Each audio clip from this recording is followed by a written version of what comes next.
dragoste eu am crezut că e mai bine pentru amândoi. Eu să plec de unul singur, știi bine că pentru doi nu-i nevoie doar de încredere așa cum avem noi. Eu o să plec acum pe drumul meu, poate mă știi bine că nu vreau să-ți fac rău.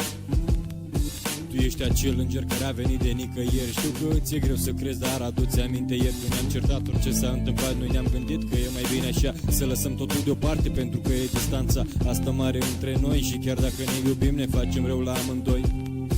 Rămân doar amintirile care ne frământă mereu. Știi destul de bine, chiar și așa mi-e frică să plec singur pe drumul meu.